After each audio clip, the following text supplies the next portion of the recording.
What's going on, everybody? Welcome back to the channel. It's here, the finale of The Bad Batch. I can't believe it's already over. It just truly breaks my heart that all 3 seasons have come and gone already for characters that I didn't even know I needed a show on.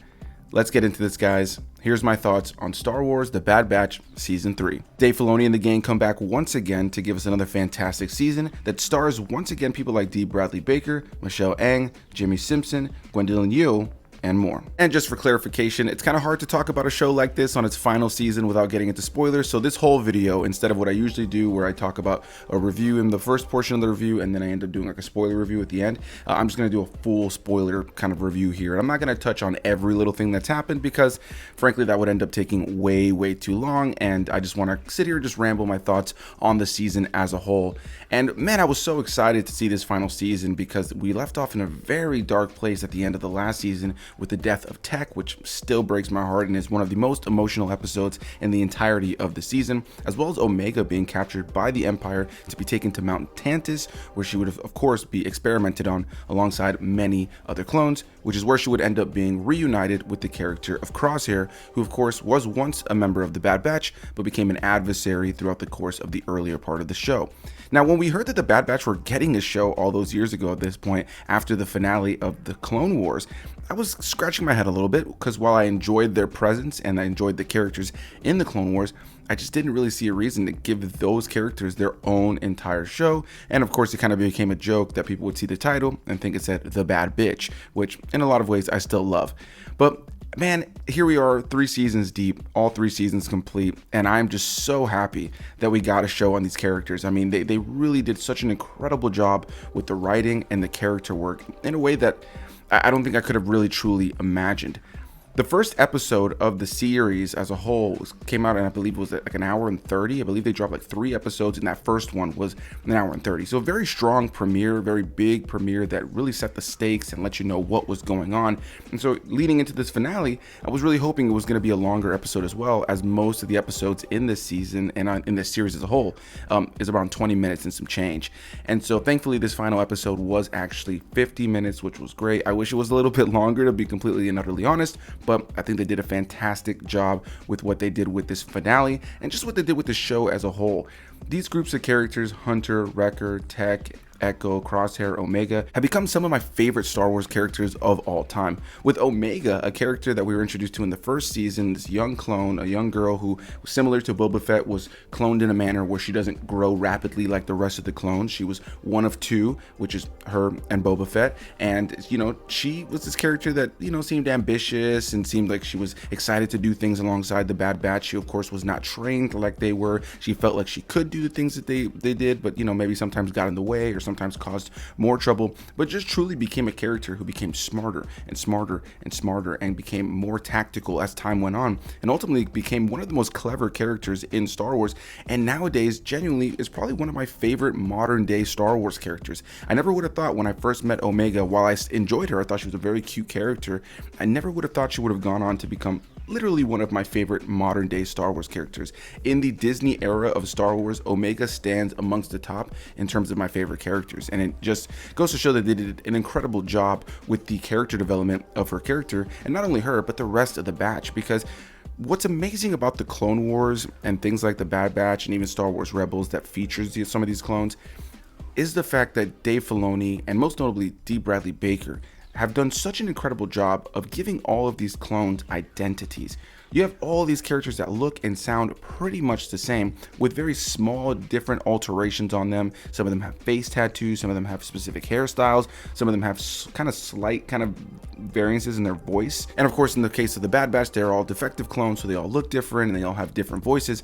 But what I just love about what D. Bradley Baker has done is truly give all of these characters pure different identities, where you can hear these characters speaking and you know who is speaking, you know the differences between these characters that are all clones. They're all supposed to be the same, including characters like Captain Rex or Echo, who are a little bit more, I guess, samey with some of the other clones. I think, again, D. Bradley Baker just does a phenomenal job, and what Dave Filoni has continued to do with all of these characters and with all of these animated stories is pretty phenomenal. And of course, there are tons of fantastic writers and directors behind the scenes and animators who are an integral integral part in bringing that all to life. So at the beginning of the season, as I mentioned, Omega is on Mount Tantus. This is where she is reintroduced to Crosshair, and of course the two of them work together to get out of Mount Tantus, where they were working on Project Necromancer. Now, Project Necromancer has been mentioned about a couple decades later into the timeline in Star Wars The Mandalorian, so we know this is something that they're still working on. Of course, this is the project that, of course, would resurrect Palpatine. There are old Legends books that have touched on this before. It's done just a little bit differently, but Mount Tantus is a part of those stories. And so in the case of this series, of course, they're kind of teeing up the fact that Palpatine, of course, does return, we know now, in Star Wars The Rise of Skywalker. Now, while I don't necessarily think that they did a great job in The Rise of Skywalker really showcasing how that came to be, I think the Bad Batch and the Mandalorian working together and slowly kind of showcasing this thing called Project Necromancer has done a great job of kind of teeing up what Palpatine had going on behind the scenes. And in terms of Necromancer, the person who's behind all this, the doctor that's at the head of this, is Jimmy Simpson's character, Dr. Hemlock, who of course has appeared in a previous season and is easily one of the most chilling villains in modern Star Wars. While he isn't necessarily a threat physically, his voice, his imposing nature, his creepy nature, the element of him that just kind of has lost all humanity, and the fact that he's willing to experiment on anything and everyone for the sake of the Empire and the sake of keeping himself indispensable is fantastic. And Jimmy Simpson is one of those actors who I've seen in tons of things, but if you would have told me, just based on how the guy looks, that one day he would go on to play one of the most chilling Star Wars villains of all time, I wouldn't have believed you. And one of my favorite things about the very beginning part of this season is that time spent with Crosshair and Omega, because they're separated from the rest of the gang. You have Hunter and Wrecker trying to find them, and of course now they've just lost Tech, and so, you know, Hunter and Wrecker are just in a really bad spot right now. Of course, they're trying to, you know, keep in touch with Captain Rex and Echo to try to find Omega and figure out what they can do, but they're just kind of, you know, picking at straws. They have no idea where Mount Tantus is. They have no idea how to even find where Omega and Crosshair is, and they don't really even care too much about Crosshair. They only really care about Omega. Of course, they do end up all reuniting eventually, and I really enjoyed that dynamic. I enjoyed the fact that Omega was giving Crosshair a chance. You know, she really loves the character. She treats all these characters, her brothers, equally, and she wanted to just be there for him. And even when he was trying to push her away, even when he felt emotionally unavailable for her, she was always emotionally available. Whatever he didn't have, she had it to kind of, you know, just add to that situation in terms of love and compassion and understanding.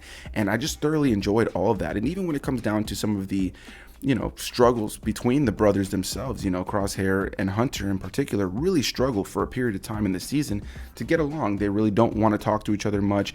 Hunter expects more from Crosshair. Crosshair has gone through a lot on his end that we know about, that has kind of changed who he is, and he's coming here trying to help Omega, but he's not opened just yet. And Hunter is kind of expecting him to come, be apologetic, open up, tell everything. And so it does kind of create this rift. And I love that Omega is this character in the mix of all of it, who's able to just like talk sense into all of these characters. She is the one character of just pure understanding, just love, compassion, and patience, you know. And I think that they do such an incredible job with their character, and a huge reason for the reason that works is the actress who plays Omega, Michelle Ang, who I think is phenomenal in this role. And it's crazy to watch any interviews with her, because that's just her voice, that's what she sounds like. So I always just see Omega now when I hear her in any interview.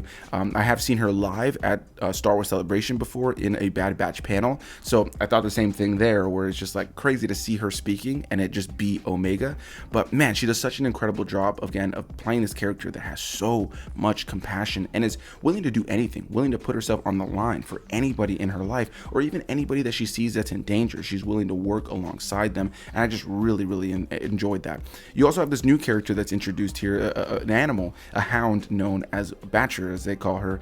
And yeah, she's just like this dog-like creature that they end up having on their team throughout the entirety of the season. Omega ends up releasing her early in the season. They were going to kill her, similar to what I was just saying. Omega is willing to help everything and anyone, and so that she ends up saving Batcher. Batcher ends up, you know, essentially having this bond now with Omega, and she kind of just keeps her around as a pet, and she helps the Bad Batch throughout the course of the season. Not a character that's really integral narratively, but a character that is very cute and enjoyable throughout the course of the show. And one thing I haven't touched on is the fact that the reason that they really want Omega, the Empire, is because of her her M count. And so we find that they are doing all these different tests on clones. Most notably, they eventually are doing tests on kids that they keep in this place called the Vault. And all of these kids have high M counts, high midichlorian counts, of course, meaning that they have some ability to tap into the Force, which is what the Empire is looking for, so that they can actually use that M count to help kind of fuel the cells for the clones that they're trying to create for Palpatine. They don't fully say that 100% throughout the course of the season, but it's pretty clear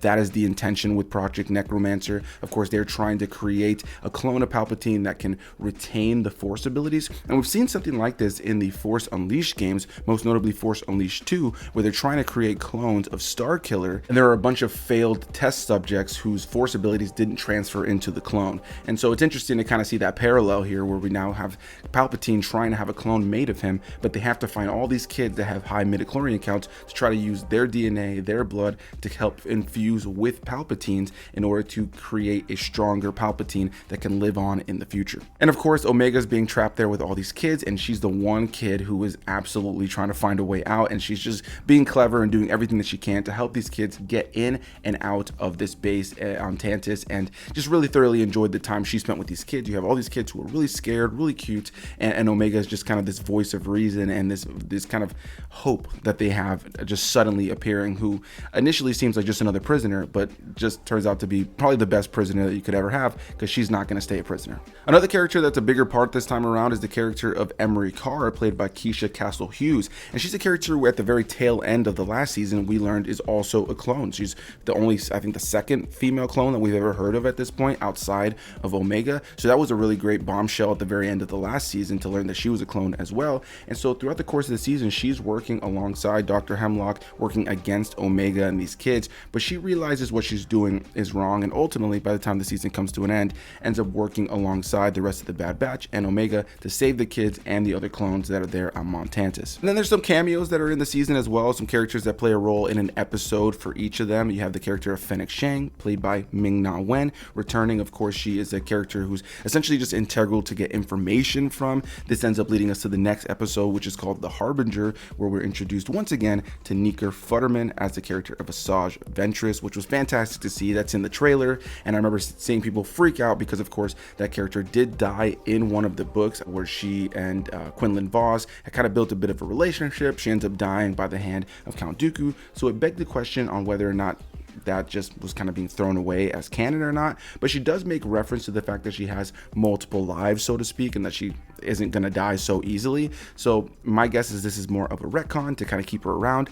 I had a feeling maybe she would be a bigger character in the season, that we'd see her more than once, but ultimately she's only around for just that one episode, and she's just kind of there to kind of help show Omega what is possible through the Force and try to train her to use the Force. Omega never ends up using the Force in that episode, but it is something that was interesting. I really enjoyed that episode, and it was nice to see Asajj Ventress again, even if they didn't do enough with her to kind of resurrect her. But I have a feeling they have plans for Asajj moving forward, so I have a feeling this won't be the last time we see her in modern Star Wars. At the end of the day, the finale was fantastic. I thought it was great. I loved the action, I loved the visuals, loved the music, that fantastic musical score that these shows typically have. It was great to see all these moments between the characters, everything that happened out Mount Tantiss at the very end, the Zillo Beast, so much was going on, and ultimately it just wrapped up nicely. It just had a nice kind of just fantastic ending that put a smile on my face. And right as it's ending, and or at least you think it's ending, and you just see Wrecker, Hunter, Batcher, and Omega sitting there all together. You know, things have changed. Tech is gone. Echo is going off with the other clones to help all of them with Captain Rex and everything else that's going on. And then it fades to black, and we fade back in, and we're introduced to an older Omega as she goes on to be a pilot for the Rebellion. I thought that was fantastic to see. Loved hearing a little bit older Omega from Michelle Ang. Very, very slight difference in the voice, but still nice to see. And it was just awesome to know that the character's older now and she's going off to fight with the Rebellion. It makes me wonder if we're maybe going to get an Omega show, which I would be completely down for. If they give us an Omega show one day, that'd be absolutely epic. I would love to see it. Like I said before, she's become one of my favorite characters in all of modern Star Wars. And the last thing I want to reference here is the fact that I think a lot of Star Wars fans, including myself, maybe hoped and thought that the character of Tech, who died at the end of the last season, was gonna come back, that maybe something had happened, that he was actually still alive, maybe had been captured, and maybe was one of the brainwashed shadow troopers that we see throughout the course of this season. But ultimately, they committed to the fact that he died in that last season and that he's, sacrificed himself for the Bad Batch. On one hand, I appreciate that. I think it's, something that was needed for the sense of stakes and some heartbreak in the story, and really, launching our characters into a different, more, traumatic part of the story. But on another hand, man, I was really hoping they were going to kind of pull the rug from under us and showcase that he's actually alive. But, the whole season came and went, and 15 episodes, and it never happened. So, yeah, guys, that's going to be my thoughts on The Bad Batch Season 3. I know I was a little bit all over the place with this, but I just kind of wanted to sit here in front of the camera and just ramble my thoughts on this third season and the finale to the show. Ultimately, I love The Bad Batch. I look forward to revisiting this show as time goes on. It is really sad to see it go. I feel like we could have gotten another season. But something I love about Star Wars when it comes to their shows is, for the most part, they tend to have pretty contained time frames. The Clone Wars is only 7 seasons. It's probably the longest one.